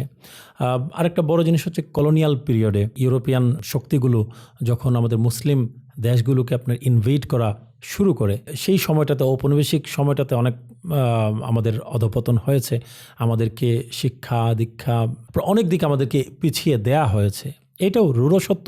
একটা ঘটনা আমি উল্লেখ করতে চাই, সেটা হচ্ছে ইমাম আবুল হাসান আল আশআরি রাহিমাহুল্লাহ ওনার সময়ে এবং সুলতানুল উলামা হজরতে ইজ্জুদ্দিন ইবনে আবদুসসালাম রাহিমাহুল্লাহ, ওনাদের সময়ে ফ্রান্সের বাদশাহ ছিল নবম লুইস। মিশর দখল করতে আসলো ফ্রান্স নবম লুইসের নেতৃত্বে। যখন সে আসলো, ইমাম আবুল হাসান আল আশআরি রাহিমাহুল্লাহ তিনি জিহাদ ঘোষণা করলেন। ইমাম ইজ্জুদ্দিন ইবনে আবদুসসালাম রাহিমাহুল্লাহ তিনি জিহাদ ঘোষণা করলেন এবং মিশরের তখনকার মুসলমানদেরকে নিয়ে, তিনি কিন্তু একজন সুফি ছিলেন, প্রখ্যাত সুফি ছিলেন, শাযেলিয়া তরিকার ইমাম তিনি, ফাউন্ডার তিনি, ঠিক আছে। তো তিনি জিহাদ ঘোষণা করলেন এবং এই লুইসকে, নবম লুইসকে তারা মিশরের মনসুরাতে বন্দি করে রাখলেন। পরে মুক্তিপণ দিয়ে, দীর্ঘদিন পর মুক্তিপণ দিয়ে ফ্রেঞ্চরা আপনার এই নবম লুইসকে সেখান থেকে ছাড়িয়ে নিয়ে যায়। নবম লুইস এই লোকটা মনসুরাতে বসে হেরে যাওয়ার পর সে আপনার ওইখানে বসে প্ল্যান করেছে যে মুসলমানদের মধ্যে কি আছে যেই শক্তির কারণে আমরা এত প্রভাবশালী, এত প্রতাপশালী, এত মানে অস্ত্র শস্ত্র সকল কিছুতে আমরা এত সুসজ্জিত, বাট আমরা তাদের সাথে পেরে উঠি নাই। মুসলমানদের ওরকম ভালো অস্ত্রশস্ত্রও নাই। তারা আধুনিক সমরাস্ত্র বলতে যা বোঝায়, ওই সময়ের প্রেক্ষাপটে ফ্রান্স অনেক বেশি এগিয়ে ছিল, মিশরের মুসলমান অনেক বেশি পিছিয়ে ছিল, ঠিক আছে। তারপরে কেন ফ্রেঞ্চরা পেরে ওঠে নাই? তাদের মধ্যে কি শক্তি আছে? কোন সেই ঐশী শক্তি মুসলমানদের মধ্যে কাজ করে যেটার কারণে আমরা পেরে উঠছি না? সেই বিষয়টা নিয়ে সে ওইখানে জেলে বসেই সে গবেষণা করে এবং সে তার চিন্তা চেতনাতে পরবর্তীতে তার রাইট আপ থেকে এবং অন্যান্য ইউরোপিয়ান ইন্টেলেকচুয়াল যারা আছে তাদের লেখালেখি থেকে উঠে এসেছে যে ওইখান থেকেই ষড়যন্ত্র হয় যে মুসলমানদের মধ্যে কোন জিনিসটাকে আসলে কেড়ে নিলে পরে মুসলমানরা দুর্বল হয়ে যাবে। সেটা কি? সেটা আর কোনো কিছুই না, সেটা হচ্ছে মুসলমানদের আধ্যাত্মিক যেই শক্তিটা, স্পিরিচুয়াল পাওয়ার, ঠিক আছে। আমাদের আধ্যাত্মিক যেই ক্ষমতা আছে, আমাদের মুসলমানদের মধ্যে স্পিরিচুয়াল যে পাওয়ারটা ছিল, ইমানি শক্তি আমরা যেটাকে বলি, সেইটাকে নষ্ট করার জন্য অনেকভাবেই কাজ করা হয়েছে। আমাদের ম্যাটেরিয়ালিস্টিক ওয়ার্ল্ড ভিউকে আমাদের কাছে অ্যাট্রাকটিভ হিসেবে তুলে ধরা হয়েছে। বস্তুবাদ, দুনিয়া, আমাদের টাকা পয়সা, অর্থ সম্পদ, দুনিয়াবি আপনার সৌর্যবীর্য, এটাই শেষ কথা। এই বিষয়গুলোকে আমাদের সামনে অনেকভাবেই হাইলাইট করা হয়েছে। কলোনিয়াল পিরিয়ডে আমাদের শিক্ষা ব্যবস্থার মাধ্যমে এই বিষয়গুলোকে হাইলাইট করা হয়েছে, আমাদের পড়ালেখার মাধ্যমে, মিডিয়ার মাধ্যমে, ঠিক আছে। আর যখন পেপার পত্রিকা ছিল, পেপার পত্রিকা, এখন সোশ্যাল মিডিয়ার মাধ্যমে সেটা করা হচ্ছে। আপনি যদি এখন সোশ্যাল মিডিয়াতে আপনি যদি যান, দেখবেন শুধু ইনফ্লুয়েন্সার আর ইনফ্লুয়েন্সার। এই ইনফ্লুয়েন্সারদের কাজ কি? বেশিরভাগ ইনফ্লুয়েন্সারের কাজই হচ্ছে আপনাকে বস্তুবাদী হিসেবে গড়ে তোলা, ঠিক আছে। আপনাকে জাগতিক দুনিয়ামুখী করা, একদম দুনিয়ামুখী করা। মানে কি? মানে দুনিয়ামুখী হলেও কোনো সমস্যা নাই, যেই দুনিয়ামুখী হলে পরে আপনার আখিরাত নষ্ট হবে, পরকাল নষ্ট হবে, ওই রকম দুনিয়ামুখী বিশ্বাসী, যেটাকে বস্তুবাদীতে পরিণত করা, ওইটা করার জন্যই আমাদেরকে কাজ করা হচ্ছে। আর একটা গুরুত্বপূর্ণ ইস্যু আমি এখানে অ্যাড্রেস করতে চাইবো, সেটা হচ্ছে ইসলামের যে মূল ধারা যেটা ছিল সুফিবাদ বা আল্লাহ সুবহানাহু ওয়া তাআলার প্রতি ভালোবাসা, মোহাব্বত, নবী করিম সাল্লাল্লাহু আলাইহি সাল্লামের প্রতি ভালোবাসা, তাজিম, ইজ্জত, আজমত, নবী করিম সাল্লাল্লাহু আলাইহি সাল্লামের শান, মান, মর্যাদা বুঝা, নবীর সাথে অ্যাটাচমেন্ট, ঠিক আছে, নবীর আহলে বায়াত, নবীর পরিবারের সাথে অ্যাটাচমেন্ট, ঠিক আছে, তারপর আপনার খোলাফায়ে রাশিদিন, সাহাবায়ে কেরাম, এবং মোস্ট ইম্পর্টেন্টলি আমরা যাদের মাধ্যমে ইসলাম পেয়েছি। দেখুন, আমি আল আজহার ইউনিভার্সিটির স্টুডেন্ট হিসেবে সেখানে 110টা দেশের আপনার স্টুডেন্ট মানুষরা পড়ালেখা করে আল আজহার ইউনিভার্সিটিতে। আল আজহার ইউনিভার্সিটিতে 7 লাখের উপরে স্টুডেন্ট সংখ্যা আছে। এর মধ্যে প্রায় 3 থেকে 3.5 লাখ স্টুডেন্টই হচ্ছে বিদেশি। তো 110টা দেশের মানুষ সেইখানে গিয়ে পড়ালেখা করছে। তাদের সাথে ইন্টারাকশন, তাদের সাথে মত বিনিময়ের পরে আমরা যদি জানতে পেরেছি পৃথিবীর প্রায় বেশিরভাগ দেশে ইসলাম ছড়িয়েছে কিন্তু সুফিগণের মাধ্যমে। সুফিদের যে শিক্ষা, প্রেম, ভালোবাসা, উদারতার শিক্ষা, ঠিক আছে, এই বিষয়গুলো কিন্তু আমাদের ভেতর থেকে আপনার উঠিয়ে দেওয়ার জন্য কিন্তু কাজ করা হয়েছে। এখন আপনি যে জিনিসটা বলছেন যে আমাদের এতটা অধঃপতন কেন হলো, আমরা এতটা নিচে কেন নামলাম, আজকে ইউরোপ আমেরিকা কেন আমাদের মাথার উপরে চাইলেই ছড়ি ঘোরাতে পারে, আমাদেরকে যেই দিকে তারা নিয়ে যাচ্ছে আমরা সেই দিকেই যাচ্ছি, কোনটা ভালো কোনটা মন্দ, কী চিন্তা করা উচিত কী চিন্তা করা উচিত না, আমাদের মাইন্ড কন্ট্রোল করছে তারা। নিউ ওয়ার্ল্ড অর্ডারের কথা আমরা বলছি, জায়নিজমের কথা বলছি, ঠিক আছে, অনেক কিছু ডিপ স্টেট কাজ করছে এই সকল কিছুর পেছনে, ঠিক আছে, আমাদের মাইন্ড কন্ট্রোল করার জন্য, আমাদের চিন্তা চেতনা কন্ট্রোল করার জন্য, আমাদের প্রজন্মকে ধ্বংস করার জন্য কাজ করছে। এই জিনিসটা কি আসলে বুদ্ধিভিত্তিক সংকট নাকি নৈতিকতার সংকট বলবো আমরা? আসলে এটা সংকটটা আসলে অনেক ধরনের। পলিটিক্যাল ক্রাইসিস, আমরা পলিটিক্যাল ক্রাইসিসের মধ্যেও আছি, কারণ আমরা ওয়ার্ল্ড পলিটিক্যাল ক্রাইসিস কথাটা অনেকবার উঠে এসেছে আপনার মুখ থেকে।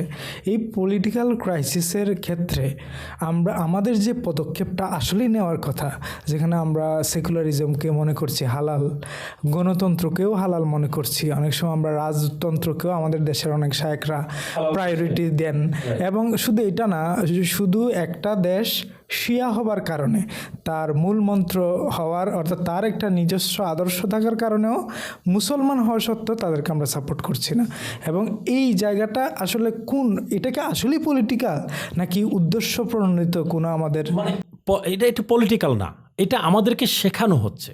রাইট, ইউরোপ আমেরিকার বোমা যখন আমাদের মাথার উপরে পড়ে, মুসলমানের মাথার উপরে পড়ে, শিয়া, সুন্নি, ওয়াহাবি, সালাফি, আহলে হাদিস দেখে কিন্তু আমাদের মাথার উপরে বোমা পড়ে না, ওরা বোমা ফেলে যারা মুসলমান, রাইট, তার আইডেন্টিটি, সে কি শিয়া, সে কি সুন্নি, সে কি সালাফি, সে কি আহলে হাদিস, সে কি ইসরায়েলের বোমা কিন্তু সেটা চিনে না, আমেরিকার বোমা কিন্তু সেটা চিনে না, ইউরোপের বোমা কিন্তু সেটা চিনে না। মুসলমান, তাদের কালিমা হচ্ছে লা ইলাহা ইল্লাল্লাহু মুহাম্মাদুর রাসূলুল্লাহ সাল্লাল্লাহু আলাইহি ওয়া সাল্লাম। এই কালিমা তাদের, এই কালিমার এই পতাকার তলে আছে বলে কিন্তু বোমা পড়ছে। মুসলমানরা যতদিন পর্যন্ত এই বিষয়টা বুঝতে না পারবে, ঠিক আছে, আমি যেটা বলছিলাম, আমাদের ঐক্য, আমাদের অধঃপতনের অন্যতম প্রধান একটা মানে কারণ হচ্ছে আমাদের ঐক্যের অভাব। ইত্তেহাদ মাল ইখতিলাফ, আল আজহার ইউনিভার্সিটি কিন্তু এই জিনিসটা অনেক ভালোভাবে আমাদেরকে শেখায়। ইত্তেহাদ মাল ইখতিলাফ, ডিফারেন্স অফ অপিনিয়ন থাকবে, মতের ভিন্নতা থাকবে, চিন্তা চেতনার ভিন্নতা থাকবে, আপনার ইমানের, আমাদের আকিদার যেই ব্রাঞ্চ, মানে শাখা প্রশাখাগত, আকিদার মৌলিক কোনো বিষয়ে কোনো পার্থক্য থাকতে পারবে না, কিন্তু আকিদার যেই শাখা প্রশাখা আছে সেইখানেও চিন্তার ভিন্নতা থাকতে পারে, but end of the day আমরা মুসলমান, আমাদের পরিচয় আমরা মুসলমান। এবং ইসলাম বিরোধী শক্তি যদি কখনো আসে, আমরা এক, এই বিষয়টা আমরা যতদিন পর্যন্ত আমরা বুঝতে না পারবো, আমরা কখনোই আমরা ইউরোপ আমেরিকার এই যৌথ শক্তিকে আমরা কখনোই মোকাবেলা করতে পারবো না। ইসরায়েলি জায়নিস্ট এই যে অপশক্তি আছে, এই অপশক্তিকে আমরা মোকাবেলা করতে পারবো না। আমাদেরকে মিডিয়ার মাধ্যমে, Fox news, sky news, CNN, BBC, ঠিক আছে, আরও যত মিডিয়া আছে, এই মিডিয়াগুলোর মাধ্যমে আমাদেরকে এক্সপ্লয়েট করা হবে, আমাদেরকে ম্যানিপুলেট করা হবে, এবং আমরা মুসলমানরা ম্যানিপুলেট হতে থাকবো, ঠিক আছে। তো এই বিষয়গুলো আমরা যতদিন পর্যন্ত আমরা মুসলমানরা বুঝতে না পারবে, অনুভব করতে না পারবে, বিশেষ করে আমাদের লিডার যারা আছেন, আমাদের নেতৃত্বস্থানীয় যারা আছেন, তারা যত সময় পর্যন্ত আমরা মার খেতেই থাকবো। আমি যতটুকু জানি আপনি একটা বই বের করেছিলেন, বইটার নাম সম্ভবত ছিল আলোকপাত। ধন্যবাদ। আমি আসলে এটা পুরোটাই পড়েছি এবং আপনি ডিফারেন্ট করে সুন্দর সুন্দর করে লিখেছিলেন এবং পরবর্তীতে তার বইটা বের করেন নাই। আমি আপনাকে অনুরোধ জানাবো যে আপনি আরও বেশি করে বই লেখেন। বর্তমান সময়ে যারা হচ্ছে লেখক, মুসলিম লেখক, সেটা জেনারেল হতে পারে, আলেম হতে পারে, আমি আলেমদের কথাটাই বলি, তারা কি আসলে শুধু তাফসির, হাদিসের অনুবাদ কিংবা কোরআনের ব্যাখ্যা নিয়ে লিখবে? এর দেশে যে নানা ধরনের ফাইন্যান্স, কর্পোরেট, বিজনেস, গ্রুমিং, নানা ধরনের দিক আছে, এইসব নিয়ে কিন্তু ওনারা লেখেনই না। এবং আমাদের কিন্তু স্পেসিফাই করে সাবজেক্ট ওয়াইজ আলোচনা করা হয় না। দেখা গেছে একটা মানুষ আলেম, তিনি হচ্ছে ফেকাতে পড়েছেন, তিনি আবার হাদিস নিয়েও লিখছেন, অথবা তিনি হাদিসে পড়েছেন, তিনি আবার তাফসির নিয়েও লিখছেন। জগা খিচুড়ির মতো একটা অবস্থা। লেখকদের উদ্দেশ্যে, আপনি যেহেতু নিজেও লেখক, প্রচুর লেখালেখি করেন আপনি ফেসবুকে, আমরা জানি যে আপনার প্রায় 50,000-এর উপরে ফলোয়ার। সো আপনি আসলে এটাকে কিভাবে দেখবেন, এবং তরুণ লেখক এবং যারা আলিম লেখক তাদের উদ্দেশ্যে আপনার বার্তা কি? দেখুন, আসলে এখানে আমরা দুইটা সংকটে ভুগছি। একটা হচ্ছে আপনার, যখন আমরা লিখছি তখন আমাদের পাঠক আমাদেরকে ওইভাবে সাড়া দিচ্ছেন না। ঠিক আছে, এটা একটা বড় সমস্যা। আমি আমার বই আলোকপাত লেখার পর আমি এই জিনিসটা ফিল করেছি যে আমাদেরকে বলা হচ্ছে আমাদের প্ল্যাটফর্মে কেন ভালো লেখা আসছে না, মানসম্মত লেখা আসছে না।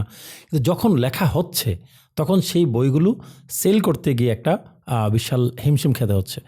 আমাদের পাঠকদের আসলে পড়ার অভ্যাসটাও আমাদেরকে সুন্দরভাবে করতে হবে। এখন সবচেয়ে বড় যে প্রবলেম হয়েছে, সোশ্যাল মিডিয়াতে আমরা এত বেশি সময় দিই, ঠিক আছে, স্ক্রলিং করতে করতে। এবং স্ক্রলিংয়ে আমরা কি করি আসলে? স্ক্রলিংয়ে যদি আমরা ভালো জিনিস যদি আমরা দেখতাম, ভালো জিনিস যদি আমরা শুনতাম, তাহলে কোনো আপত্তি ছিল না।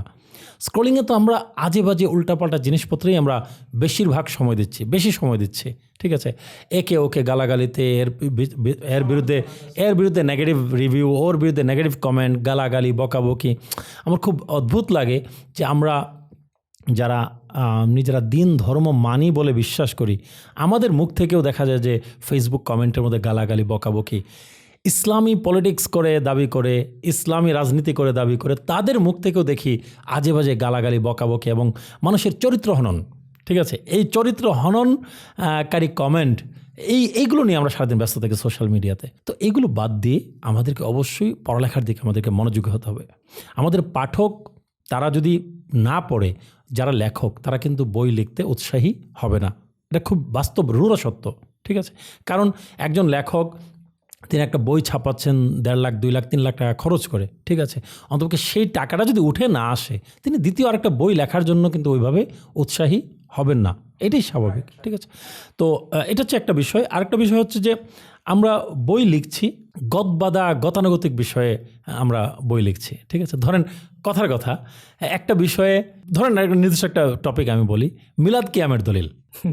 রাইট, এই বই এই টপিকের উপরে 1000 বই পাবেন আপনি। আর এটা তো স্বতঃসিদ্ধ একটা বিষয়। এটা এই একটা বিষয় যেটাতে আমাদের গত 200 বছর, 300 বছর, 500 বছর, 1000 বছর থেকে বই লেখা হচ্ছে, কিতাব লেখা হচ্ছে, অজস্র কিতাব আছে। তারপর আর এই বিষয়ে দ্বিতীয় আরেকটা বই লেখার কি প্রয়োজন? নাই, নতুন গবেষণা, নতুনত্ব। আমাদের লেখার মধ্যে যদি নতুনত্ব না থাকে, আমরা যারা লিখছি আমাদের মধ্যে যদি নতুনত্ব না থাকে, তাহলে আমরা ইন্টেলেকচুয়াল যেই পাঠক সমাজ আছে সেটাকে আমরা অ্যাট্রাক্ট করতে পারবো না। ঠিক আছে, আমাদের বর্তমান 2026 সালে আমরা বসবাস করছি। 21শ শতাব্দীর অনেকগুলো চ্যালেঞ্জ আছে, অনেক সমস্যায় জর্জরিত মানুষ। ঠিক আছে, আমাদের ফাইন্যান্স নিয়ে লেখা উচিত, আমাদের ব্যাংকিং সেক্টর নিয়ে লেখা উচিত, আমাদের বিজ্ঞান মনস্ক লেখা দরকার, আমাদের নাস্তিকতার বিরুদ্ধে আমাদের লেখা দরকার, সংশয়বাদের বিরুদ্ধে আমাদের লেখা দরকার, নিউ ওয়ার্ল্ড অর্ডার এটা নিয়ে আমাদের লেখা দরকার, জায়নিজম নিয়ে মানুষকে সতর্ক করা দরকার, ইসরায়েল এবং ইউরোপ আমেরিকার যে ষড়যন্ত্রগুলো আছে সেগুলো নিয়ে আমাদের মানুষকে সতর্ক করা দরকার, আমাদের রাজনীতি মনস্ক করা দরকার মানুষকে। আমি নিজে যদি পলিটিক্সে আমি যদি ইনভলভ নাও হই, অন্ততপক্ষে মানুষকে রাজনীতি মনস্ক করার জন্য যা করা দরকার তা আমাদেরকে করতে হবে। তো আমাদের তারপর হচ্ছে আমাদের কিন্তু এই যে আকাবির, যারা আকাবির বলতে আমি ইন্টেলেকচুয়াল আকাবিরদের কথা বলছি, ইমাম গাজালির কথাই বলেন অথবা আরও যারা আছে ইমাম সিরহিন্দ সহ, ওনাদের আমি একটা ছোট একটা সেগমেন্ট শেয়ার করি। সেটা হচ্ছে আজকে থেকে 600 বছর আগে একজন সুফিয়া ছিলেন, ওনার হচ্ছে আয়েশা আল বাউনিয়া, সিরিয়ান সুফিয়া। আলেকজান্দ্রিয়া ওনার লাস্ট অফ একটা দ্য প্রিন্সিপাল অফ সুফিজম আছে, আত্মশুদ্ধির মনে, এটা আমরা অনুবাদও করেছিলাম। যে কিন্তু এই যে এত বড় বড় সুফিয়া, আমাদের আব্দুল্লাহ আল জুবায়ের ভাই, উনি কিন্তু পুরাতন বই ঘেটে ঘেটে অনুবাদ করেন। অনুবাদের প্রতিও কিন্তু আমাদের যুগ নাই, এটা কিন্তু খুব একটা বড় সমস্যা। পৃথিবীতে যত জ্ঞান ভান্ডার রদ বদল হয়েছে গ্রিক থেকে আরবে, আরব থেকে দেশে, অনুবাদের মাধ্যমে। এবং আব্বাসীয় আমলে কিন্তু সবচেয়ে বেশি ইন্টেলেকচুয়াল কাজ হয়েছে অনুবাদ নিয়ে, এবং ভাড়া করে করে নিয়ে আসা হয়তো গ্রিক সভ্যতা থেকে। সো এই জিনিসগুলোতে আমাদের মনোযোগ দেওয়া উচিত। আমি আপনার এই কথাটা টেনে নিয়ে আপনার কাছে আরেকটা জানতে চাইবো। আমরা তো প্রচুর ইন্টেলেকচুয়াল আলাপ করলাম, আমাদের কি মুসলিম উম্মার ইন্টেলেকচুয়াল রিভাইভাল বা যেটাকে আমরা বুদ্ধিভিত্তিক পূর্ণ জাগরণের কথা বলি, এটা কি এই মুহূর্তে প্রয়োজন অনুভব করছেন কিনা? ইসরায়েল, আমেরিকা, ইরান, তারপরে মধ্যপ্রাচ্য, বাংলাদেশ, সব পুরা পৃথিবীতে একটা আমাদের মধ্যে একটা আতঙ্ক সৃষ্টি হয়েছে যে আমরা কোথায় যাব, আমাদের লিডারশিপটা কেমন হবে, কারা নেতৃত্ব দিবে, আমরা মুজাদ্দেদের নামে একটা ট্রাম ব্যবহার করি, এটাও কি আমাদের মধ্যে এসেছে কিনা? এই সব কিছু নিয়ে আসলে আমি যদি বলি যে ইসলামের ইতিহাস আমি যদি গবেষণা করি এবং চিন্তা করি, আমি মনে করি যে বর্তমান সময়ের মতো আর কোনো সময় মানে এত বেশি প্রয়োজন ছিল না যখন আমাদের ইন্টেলেকচুয়াল রিভাইভাল নিয়ে কাজ করা উচিত, বুদ্ধিবৃত্তিক পুনর্জাগরণ। আমাদের বর্তমান সময়ে আরেকজন আল্লামা ইকবাল প্রয়োজন, আমাদের ডক্টর আল্লামা ইকবাল এই মুহূর্তে আরেকজন প্রয়োজন, যিনি আমাদের মুসলমানদেরকে এক সুতোয় গাঁথতে পারবেন। তো ইন্টেলেকচুয়াল রিভাইভালের কোনো বিকল্প নাই। আমরা যদি গদবাঁধা উগ্র চিন্তাভাবনা করি এবং একপেশে চিন্তাভাবনা নিয়ে থাকি, ঠিক আছে, একপেশে চিন্তাভাবনা আমাদের মুসলমানদেরকে কখনোই উন্নতির দিকে নিয়ে যাবে না, আমাদেরকে দিন ধ্বংস করবে। ধরেন কথার কথা, ডোনাল্ড ট্রাম্প, সে ইভেঞ্জেলিক্যাল খ্রিস্টান, ওকে, সে সাপোর্ট করছে কাকে? ইহুদিদেরকে। তাদের চিন্তা চেতনা কিন্তু সম্পূর্ণ ভিন্ন। তাদের একদল বিশ্বাস করে যে ঈসা আলাইহিস সালাতুস-সালাম আসবেন, ঈসা মাসিহ তিনি আবার আসবেন প্যালেস্টাইন থেকে, ওনার আবার পুনর্জাগরণ হবে। আর ইহুদিরা বিশ্বাস করে যে তাদের মাসিহ আসবে, ঠিক আছে।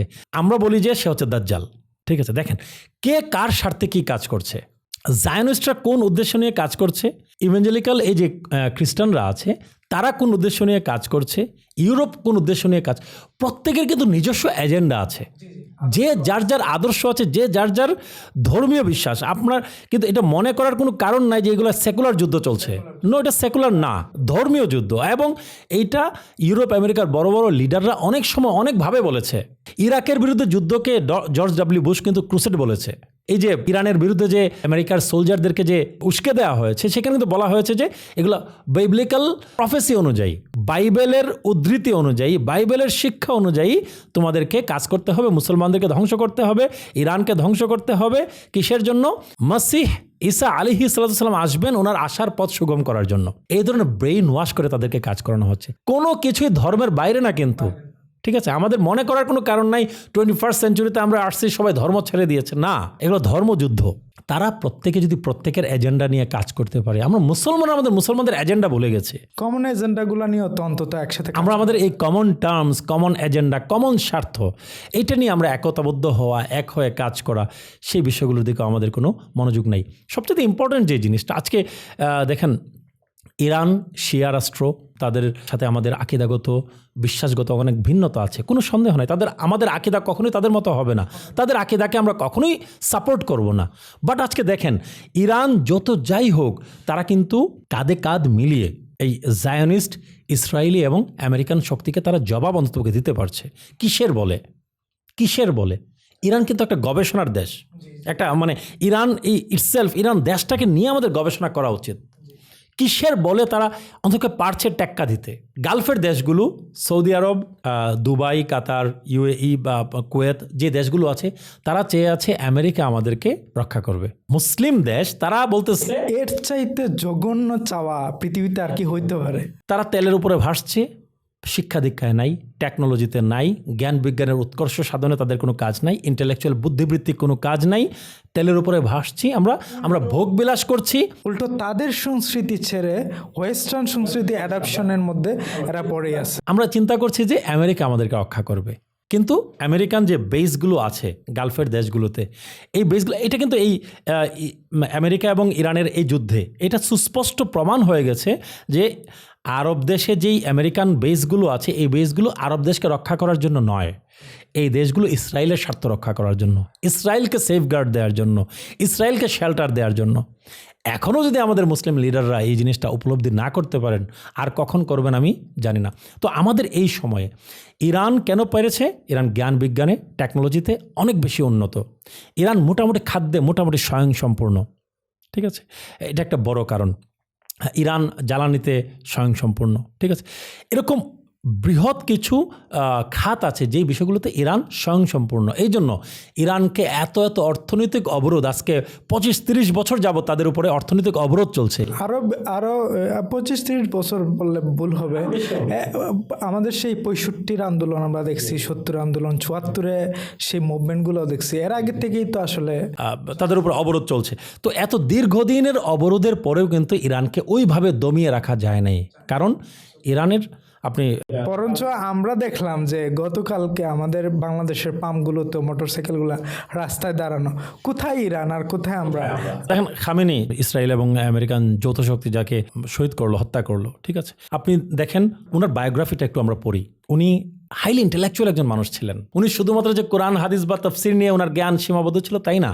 ওনার বায়োগ্রাফি আমি একটু পড়ি, ওনার কী সাবজেক্ট, ওনার নলেজ ছিল, কী বিষয় তিনি পড়তেন, ঠিক আছে।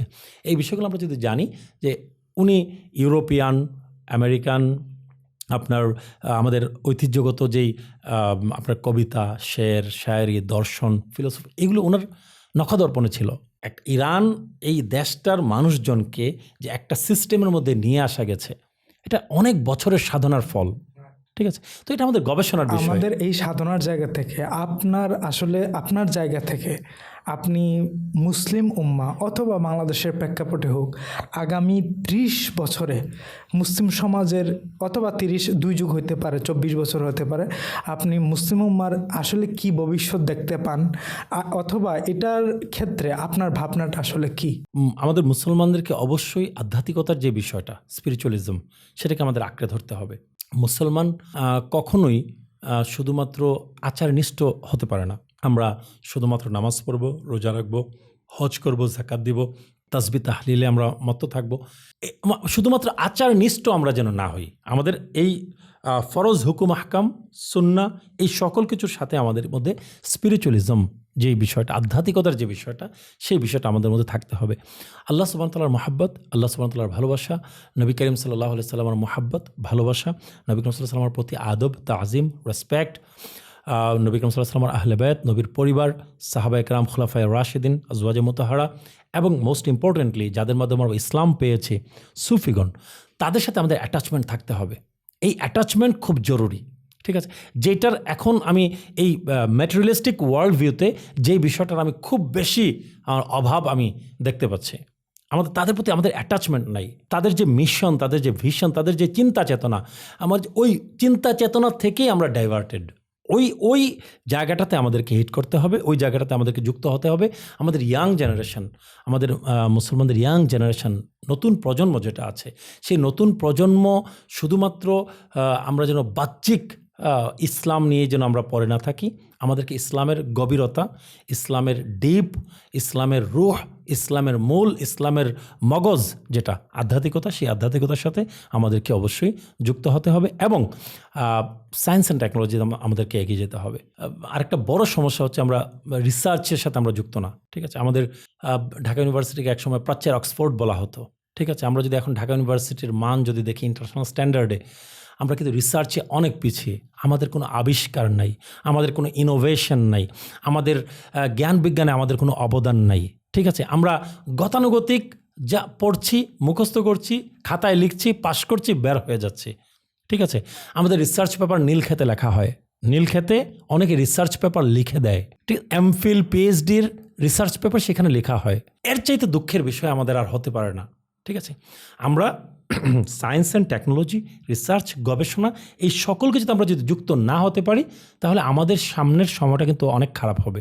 অলরেডি আমরা খারাপের মধ্যে আছি, এর চাইতেও আরও অনেক বেশি খারাপের দিকে আমরা যাব যদি আমরা আগামী 25-30 বছরে আমরা যদি এই সায়েন্স অ্যান্ড টেকনোলজির সাথে, রিসার্চের সাথে আমরা যদি নিজেদেরকে যুক্ত করতে আমরা না পারি। সেজন্য সরকারি পৃষ্ঠপোষকতা দরকার, আমাদের রাষ্ট্রীয় পৃষ্ঠপোষকতা আমাদের দরকার, ব্যক্তি উদ্যোগ দরকার, এবং আমাদের বড় বড় আপনার কোম্পানি এবং গ্রুপ অফ কোম্পানিজের মালিক যারা আছেন তাদের কিন্তু এইসব জিনিস একটু ফান্ডিং করা প্রয়োজন।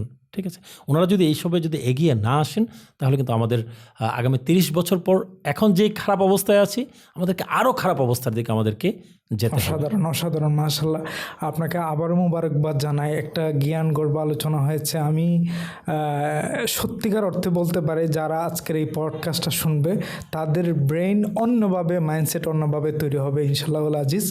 আমরা একদম শেষ পর্যায়ে, এবং আপনাকে আবার মোবারক জানিয়ে আমরা আজকের পডকাস্টটা এখানেই শেষ করছি। ইনশাআল্লাহ অন্য কোনো দিন, অন্য কোনো এপিসোডে আপনাদের সাথে দেখা হবে। আজকে পর্যন্তই। আসসালামু আলাইকুম ওয়া রাহমাতুল্লাহ। ওয়ালাইকুম আসসালাম ওয়া রাহমাতুল্লাহি ওয়া বারাকাতুহু।